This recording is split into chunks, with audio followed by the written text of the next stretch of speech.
Yes. Okay. Thank you, guys. I think we're all cut up there. Okay. So let's talk about what the red pill is and what I view as the problems with red pill. So I view the red pill as kind of an offshoot or something that developed from maybe earlier MGTOW or manosphere types. So a lot of the complaints center around inequality before the courts and family law specifically benefiting women. I don't disagree there, but you mentioned yourself that they can be degenerate. And when I look at someone like the Fresh and Fit guys who do talk about, like, they encourage promiscuity among men, that's not something that I support. Yeah, but again, this is a detailed problem with your worldview. So let me dive right into this as well. These are secularists, and these secularist men are trying to help secularist men. The Christians are supposed to be coming in with solutions to these issues, and what happens is, like you, they have actual contradictions inside of their worldview, so these guys don't want to listen to them. What you guys say is, oh, hey, just roll the dice, and hopefully you'll get lucky, and maybe you won't marry one of these horrible women. What is the actual Christian prescription? So then tell me, Lauren, what is the actual Christian prescription to hypergamy in society from women and mate selection? What is the actual solution that you have from a Christian ethic that you can give these guys that's better than what Fresh and Fit gives them? I don't have a problem with hypergamy. Yeah, that's not my question. My question is, if you believe in monogamy because you're a Christian, but women are not acting in a monogamous way inside society, which they're not, what is the prescription that you're going to give to men? There's not enough women to go around who are virtuous for the virtuous men. What prescription are you going to give to the secularists? Do you even have one? You don't have one, right? Well, no, I think the solution is to do things like change family court, like absolutely change the law surrounding divorce. I think a lot of men, even if they are secularists, would feel better going into a marriage if they didn't think that there was such a good chance that they absolutely lose everything in the divorce. And I also think that you say that there's not enough good women to go around. I think that's true. And in my video talking about women and the right, I believe a lot of this stems from a lack of leadership from men in the church. I think there should be a lot of churches, they prioritize gynocentrism, female sensibilities over actual male leadership. And I think that's a problem. And I think if we were to let the church doesn't answer the question. What is the actual prescription that you can give to men right now who are facing down the barrel of marriage, right? Where you have a state contract in a secular way. These guys are speaking to secular men. You're the Christian who's trying to convert them. What's the actual prescription that you're going to give these guys when it comes to marriage? What is it, Lauren? Well, I think you pointed out that any prescription when it comes to marriage, if you're talking to a secularist, should be to follow Christ, because anything less than that is not a marriage. Oh, and they go, yeah, but I don't want to do that. What I'm going to do instead is I'm just going to, have sex with a bunch of hot chicks and then never tie myself down with the state. That makes a lot more sense. Can you actually tell me why that's illogical from a secular progressive state? I can't actually think of how it's illogical for a man who's a secularist to say, I don't want to get married in the current sphere. The women are not virtuous. And instead, I'm just going to go out and I'm going to have tons and tons of sex. And that's it. Why is that actually problematic from that stance? Doesn't it seem like it's good advice for Fresh and Fit? If your problem with women is that too many of them have slept around, etc., then I don't think you need to be a Christian to recognize that by continuing to sleep with these women, you are exacerbating the problem. That would be contrary to hypergamy. Hypergamy is actually stating the opposite within the red pill thought process. They're actually stating the opposite, that most men cannot sleep with X amount of women. Most of them cannot. Most women can sleep with whatever guy they want. Most guys cannot sleep with whatever woman they want. So it would actually be the opposite within their sphere. So they're telling men, actually, you're probably not going to be able to do this thing. However, here's self-improvement you can do, which would improve your chances of mate selection and things like this. From a secular standpoint, how in the world could they possibly be wrong? What are you offering? This is the question. What are you offering from the Christian church, from the Christian perspective, to combat these ideas, Lauren? What are you actually showing them? Well, once more, you talk about the fact that, well, they're offering self-improvement so that men can improve their chances for mate selection.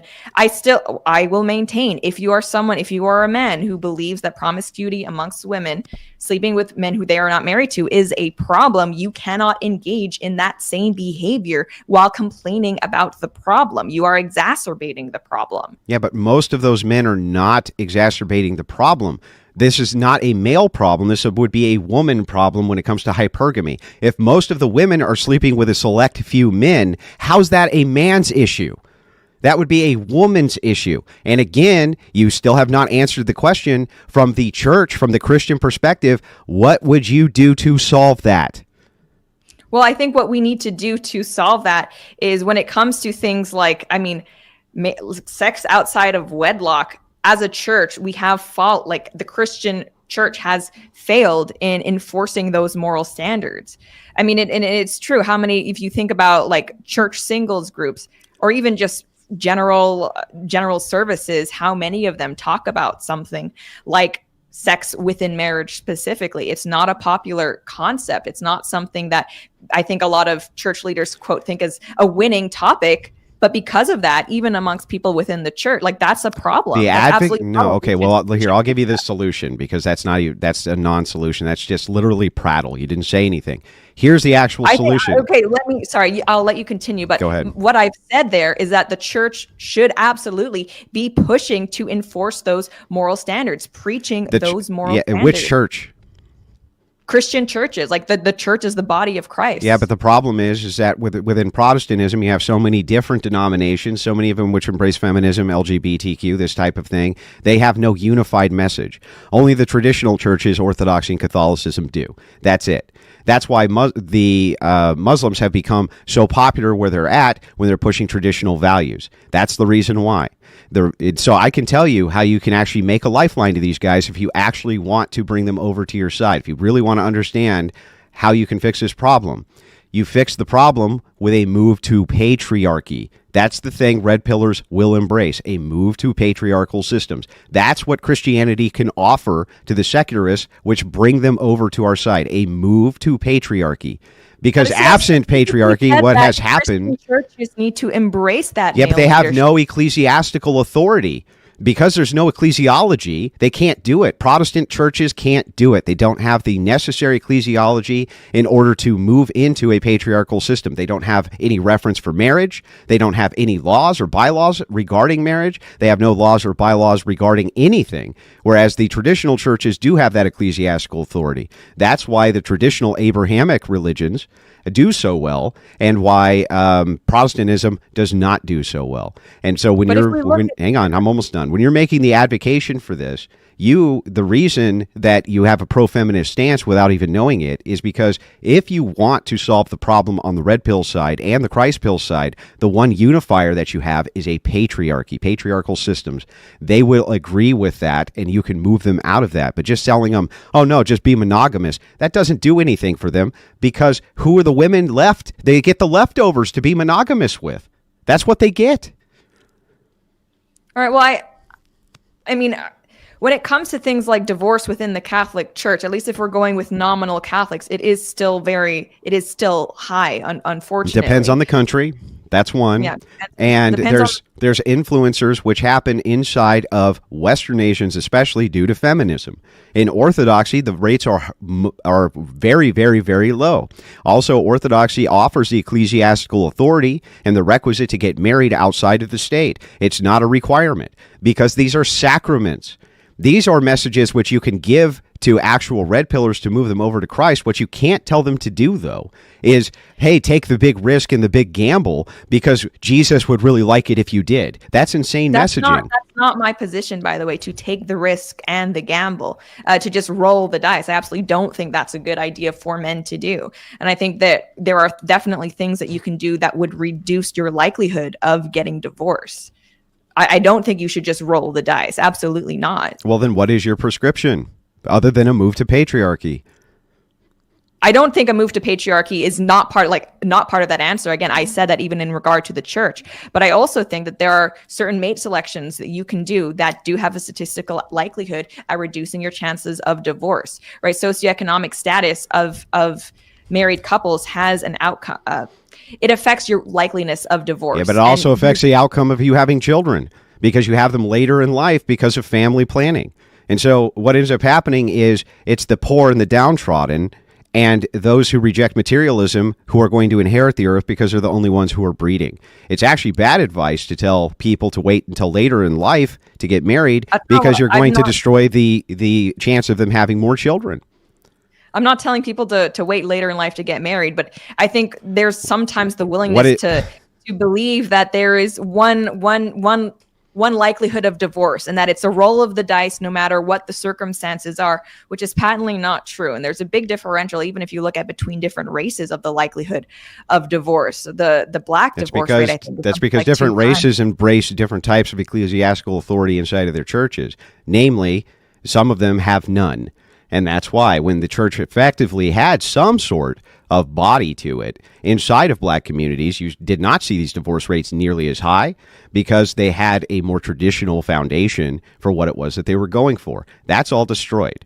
But when you're talking about the entailment of what you just said, though, of, hey, your likelihood for divorce drastically is going to reduce if you have, these different socioeconomic statuses. An entailment of that is going to be that they wait till later to get married. That, in turn, is going to cause us to have less children, which exacerbates the birth rate crisis. These, again, not a great position.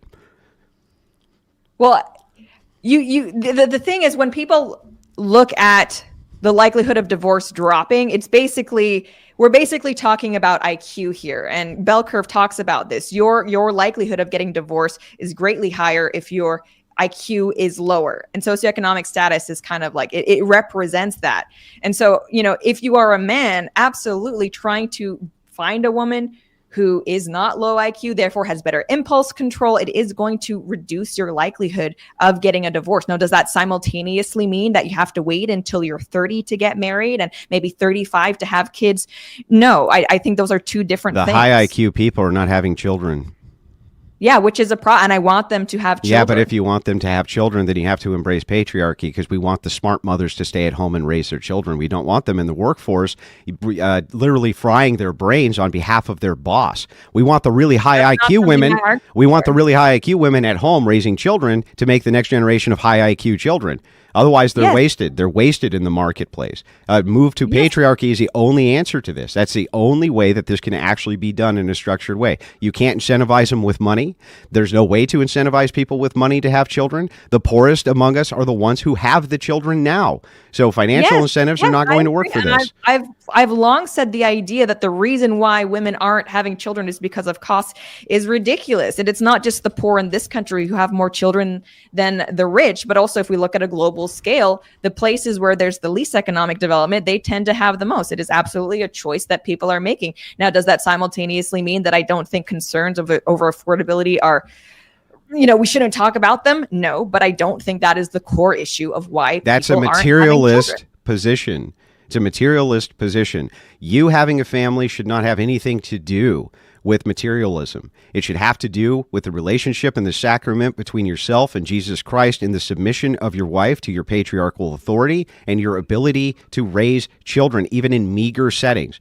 Some of the best people come out of the worst poverty situations. It's not a bar for having a family. The messaging that can come from Christianity only can cross this threshold and Rubicon with the red pill if we have an embrace of patriarchy. That's it. It's the only way. I still haven't actually heard any descriptors of the red pill that you disagree with. What are they? Well, I told you it's the push for the promiscuity, because we also have an overlap with what seems to be the pickup artist mentality, where we have people like Fresh and Fit going on sugar baby sites, right, and sleeping with all of these women.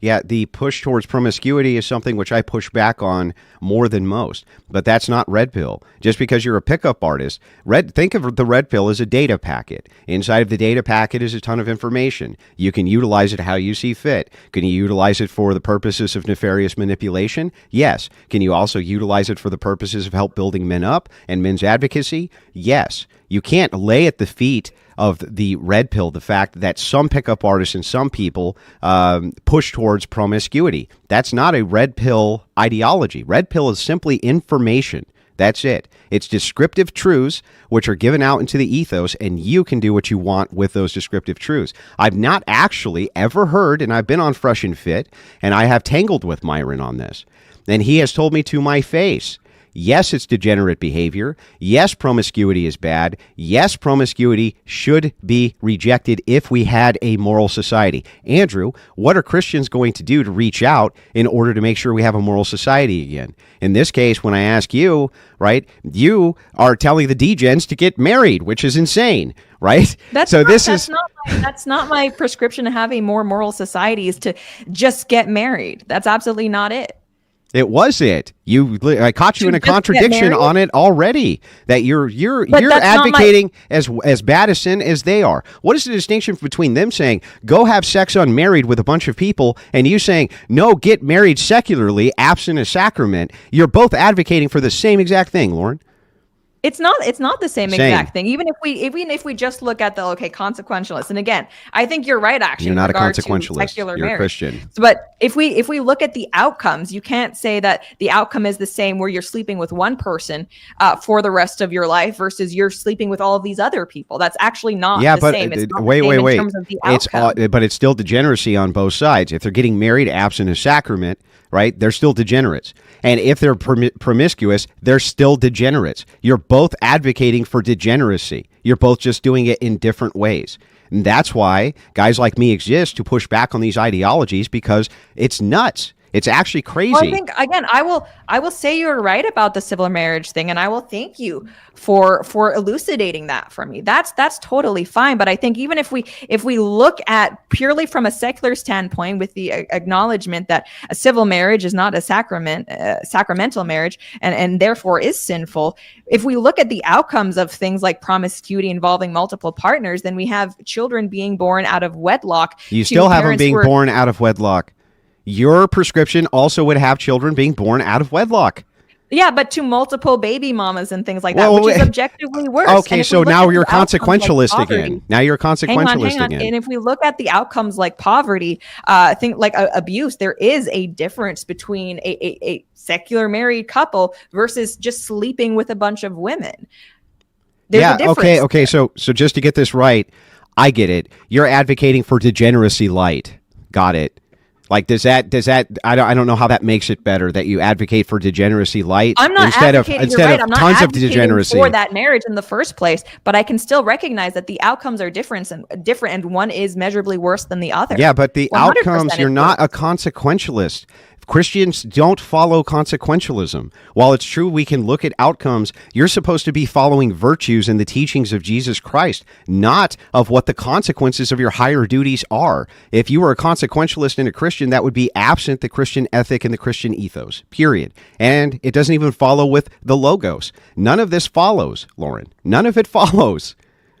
But you're saying that these red pill men are secular, therefore we have to speak to them in terms of a secular language, what the pros and the cons are. There is still a secular argument to be made for why you should not be sleeping with a bunch of women, like one night stands and pickup artist style. There's still a secular argument to be made you can for make society that, why that is worse. You can make that secular argument, but here's the thing. It's not enough to destroy their worldview if you can't offer them one that's better. And what they hear is hypocrisy, and what they hear is nonsense. What they hear is you saying, hey, the best thing that you can do is get married, in spite of the fact that my values say that you're not even really married. That these are insane positions which are put together in order to attack the red pill who's just trying to give descriptive truths. I'm not saying that their prescriptions are great. That's where you get into some of the pickup artist stuff. Most of them don't make prescriptions, though. Rollo calls it a praxeology. It's not, but he calls it a praxeology. These different people have different names for it, but they're just trying to give descriptive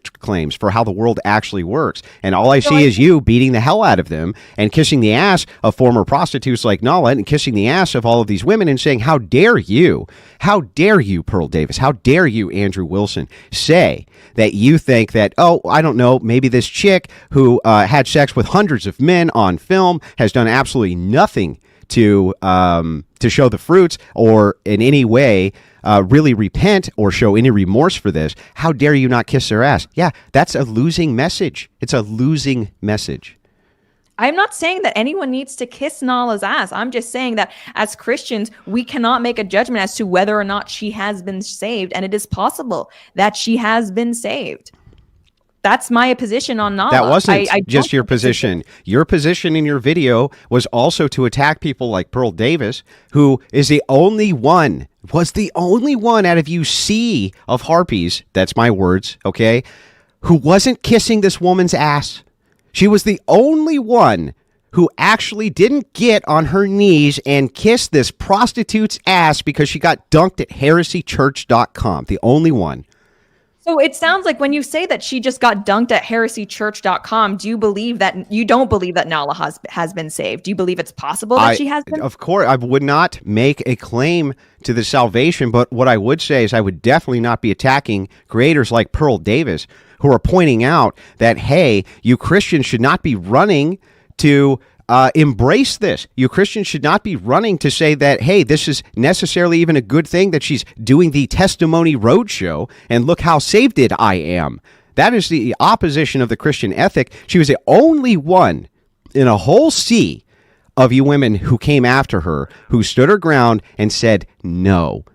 That's respectable. Specifically said that Jesus isn't going to save these hoes. I think Jesus can save some of them. I think he will save some of them. Not save them from the consequence of their actions. That's what she means by that. Not that they can't find salvation through Jesus Christ, but that Jesus isn't going to save them from the consequences of their actions. They're not. You can't use Christianity. You mean in a world like, because obviously if Jesus saves them, it is from the consequences of their actions, their sinfulness on a spiritual level. But you mean I'm talking about in the world, yes, dating. Yeah, in the world. Yeah, no, I agree. That's her point. That's not something I disagree with.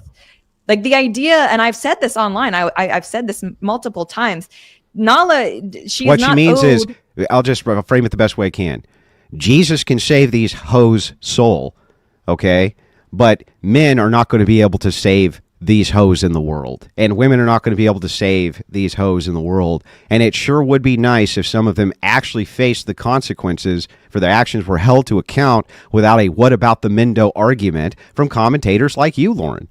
What do you mean? What about the Mendo? Because what about the Mendo? Every time that we get into these discussions, and we even in this discussion / debate that we're having right now, almost every single time we bring up the female promiscuity issue, you bring it right back to men. You call the men the homemakers. You call the men the people who are responsible. You did. You said the red pillars are exacerbating the same issue they rage against. The thing is interesting here is when you're talking about hypergamy, that would actually be in opposition to your point. That's point one. And then point two is that while there are homemakers inside of these red pill spaces, most of them are feminists. And most of the debates I do with these red pillars, I prove that they're feminists because they embrace the ethic of destroying patriarchy for the purpose of degeneracy. But it's not a men's problem here. This is a woman's problem. I very much, I disagree that I don't think that the problem is also amongst women and the women's promiscuity. I've done who knows how many videos at this point talking about promiscuity specifically amongst women, including women who do OnlyFans. I very much believe that this is, I mean, women are the gatekeepers of sex historically. So that's a red pill talking point. Yeah, it's a correct talking point. All of the descriptors are mostly correct. I still haven't actually heard what you've done is conflated red pill with pickup artists. I haven't actually heard a single criticism of the red pill. So you seem to, when we talk about even like feminists or red pill, you're like, this is specifically what the, like, I guess what the most basic belief structure that each one of them holds. Therefore, anything absent that, that's not really feminism. That's not really red pill. No, I'm not giving you a no true Scotsman fallacy. I can explain. Sorry? You're trying to move into a no true Scotsman fallacy, and that's not what I'm saying. No. That's not what I'm doing. Let me finish. Okay. So I'm taking the position of this is what the movements exist as. Like the feminist movement. This is what the feminist movement represents. These are what feminists argue for. This is what the red pill movement represents. These are what, and again, like I specifically will talk about people like Pearl Davis because I will fully acknowledge that I don't follow people like Rollo Tomasi, or I'm sure there's other ones who are part of it that I don't follow. Like this is what red pill as a movement has brought. What has it brought? Well, I think if we're talking about the red pill movement, there's absolutely the idea and that male promiscuity should be excused or is not as bad as female promiscuity. And what is your evidence for this? This is something, well, I'm talking specifically about people like Pearl Davis, like Myron. No, Pearl Davis nor Myron say this. Here's what they say. They give a descriptor. This is the problem, right? You don't know what you're talking about on these issues. The descriptor, I'm going to tell you the descriptor. That it's not the same when it's not, and here's why. The descriptor here is true. Here's the descriptor. The descriptor is that promiscuity in society is not punished by women towards men because of hypergamy. However, it is punished by men towards women, meaning the value set due to our ontology, which is different, right? Women seem to not be as upset by male promiscuity as men get by female promiscuity. This is objectively true. We have all of the data you could possibly imagine proving that this is true. Women seem to not care so much. Now, this could have something to do with the penetrative act, because if you look at homosexuality, for instance, both sides seem to be they have a disgust reaction to this. It could be due to the penetrative nature. I'm not exactly sure why this exists as a descriptive truth, but it is descriptively true. That is their point. Their point is not whether or not this behavior is good for men. Most red pillers say that promiscuity for men is not a good thing, in fact. But that doesn't mean that the descriptive truth that is viewed differently between the sexes isn't true, because it is. It most definitely is. But then, so you come along and say, Pearl actually means XYZ. Let me explain it. This is not what Pearl is saying when she is online, when she is tweeting out. This is a very different thing. And this is where I think Pearl shoots herself in the foot a lot, because I don't know if she's engagement farming to try to say things in the most provocative way possible. But she does not say that men and women, or she does not just say that, oh, cheating is viewed differently from men as it is women, therefore whatever. She will actually say that it's not a big deal if a man cheats. Just that what happens, and Pearl also clarified this, and I even have the tweets of her clarifying this. She's clarified it a million times. But what happens is, because you have a character limitation, what people do, and it's a leftist game, they take what is said out of context. They portray that as a position of Pearl Davis, even though she's clarified it 100 times. That promiscuity for men is not good. However, it is more understandable in society because they're not punished for it by women the same way women are punished for it by men. This operates under incentives. That's showing you an incentive difference. But I think she's also, she's leading her her audience down the wrong path, because you'll have men like Matt Walsh and Michael Knowles who argue for marriage very strongly. Yeah, that's right. They argue for secular marriage and have the same contradiction you do, which is why the red pill doesn't take them seriously. Can I finish? Yeah, go ahead. She'll look at someone like Matt Walsh and Michael Knowles and say, well, your marriages aren't representative because you are the X%, so you can't translate your experience universally toward men. It's okay, but simultaneously she will just say it's not as big of a deal for men to cheat. If you look at a lot of women in their relationships with their husbands, with their boyfriends, they will absolutely think that is a big deal if they cheat. Now, if you're saying the top 1%, their wives who might be trophy wives are not going to think it as big of a deal. They're going to turn the other cheek. Well, Pearl is doing the exact same thing that she accuses Matt Walsh and Michael Knowles of doing, trying to apply the standards for the top 0.1% to the average male in the dating pool or in the marriage pool. This is insane. This is insane framing, because you want to point out hypocrisy where it doesn't exist. Matt Walsh and the Tradcons suffer from the exact same contradiction that you do, which is to give a green light to secularists to get married, which is degenerate in and of its own nature, is a degenerate non-sacramental act. It is not a Catholic act. It is not an Orthodox act for secularists to engage in this kind of degeneracy in society and then wrap it up in a bow with a state contract. That's insanity. Not only that, but none of these guys actually are willing to debate the issues with any of these people. Rollo Tomasi, Myron, all of these different red pillars have done a call out to debate with the Daily Wire people on this particular issue, because they're hang on, because they're straw man so heavily, and none of them will do it. Not one. So that tells me, right, at least you could, I have some respect for you, at least, Lauren, because you showed up to do the debate. Kudos to you. Great. At least we had it. These guys won't even show up to a debate. We had it all set up with Myron Gaines. We had it all set up on whatever. We've had it set up a dozen times to take these guys to task on their absurd criticisms of what is considered the red pill, and they refuse to even show up. Instead, they go into a smoke-filled cigar room and film each other kissing each other's asses and talking about how great it is that they want secular people to get married. Oh, wow, we've really won the culture war now, Lauren. Well, I mean, to be fair to them, like, I'm not a Daily Wire employee. I'm not a fan of the Daily Wire as a whole. I like Matt Walsh and Michael Knowles, though. But Andrew Klavan and Michael Knowles have both sat down with Pearl specifically. They have had those conversations. I'm not saying that they shouldn't have further ones. Yeah, Klavan got destroyed by Pearl Davis, who's not even a good debater. Yeah, I can't even tell you how badly it would go for the Daily Wire guys to have guys like me who I'm not even a red pillar. I just don't straw man their position. Same thing, Rollo Tomasi, Myron Gaines, all of these guys, they would absolutely obliterate them, and that's why they hide, because they don't have prescriptions to these problems. And that's a big problem if you're out there advocating for Christianity, and what ends up happening is we all look stupid, we get pummeled, these guys in their spaces laugh at us, and I don't blame them. Do you think that there exists a way for, I guess, there are secular adjustments to marriage that the red pill community would look at and think, you know, you're right, this does change my view of marriage and whether I should get married? Repeat the question. I want to make sure I get it correct.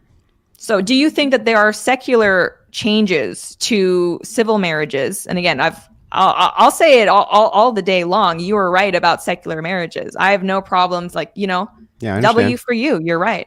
But do you think that there are secular changes that would make secular men more likely to get married? Because if you're saying, yeah, but I don't want them to. I want them to get a sacramental marriage. Why would I try to move society towards degeneracy, to enabling degeneracy? Why would I do that? The truth is written on your heart. It is true that men and women are inclined to become married, but absent the sacrament, right? They're not living in a married lifestyle at all. They just have some bizarre state contract. It's totally meaningless. Why would I move heaven and earth and all of society to reform all of these laws on behalf of these men if they're not even going to go through with a sacrament, have an ecclesiastical authority which can govern their marriage? You're setting them up for failure. Absent that ground-based community, which you only get from the church. You can only get community building from the church. The reason most of these marriages actually fail, and Sexton he's a divorce lawyer. He's very popular all over the internet. Great guy. We've gone rounds and rounds about this. But one of the big keys, and if you read his book, you'll find this out, absent the groundswell community, there's nothing which keeps these marriages together. There's no shame. There's nothing to appeal to. It's just you and her, and that's it. And all of the degeneracy of the world. Why would I move heaven and earth and try to do everything that I could to promote that? I don't want to promote that. I want to move these people out of that and into sacramental marriage so that hopefully, well, not even hopefully, they will, based on what you and I have already discussed, which is that the more religious you are, the less likely you are to get divorced. That's going to require sacramental marriage. That's the way forward, but that requires patriarchy. I'm not going to move laws around and advocate to move these laws around so that secularists can engage in more degeneracy. That's insane. Okay. And again, the civil marriage thing, I think you're right there. That's something that you've kind of blown my mind on. I don't have a problem admitting that. I think from the Daily Wire perspective, they view it as pragmatically easier to encourage people who are secular to get married, have children within that state wedlock than it is to convert them. And yeah, I think we could say abortion is more pragmatic because you can get rid of the undesirables in society too if you wanted to. We're not interested as Christians in pragmatic solutions. We're interested as Christians in sacramental solutions and bringing people into the Church of Jesus Christ, the body of Jesus Christ. In order to do that, we need to have a message which can compete with the common sense messaging of the red pill, and they ain't got it. And that's why they get destroyed. And that's why guys like me, the few of us which exist, can go out there and completely dismember both sides of the argument because we actually understand what the arguments are. These are not evil men. They're trying to get by inside of this completely degenerate world. They're looking for a solution like this. Myron would be the first to engage in ecclesiastical authority when it came to marriage and recommend that men go that route. and they know that they're immoral, absent Jesus Christ and God. But if you can't offer them a superior message, the red pill is going to beat the holy tar out of you, and that's exactly what they're doing.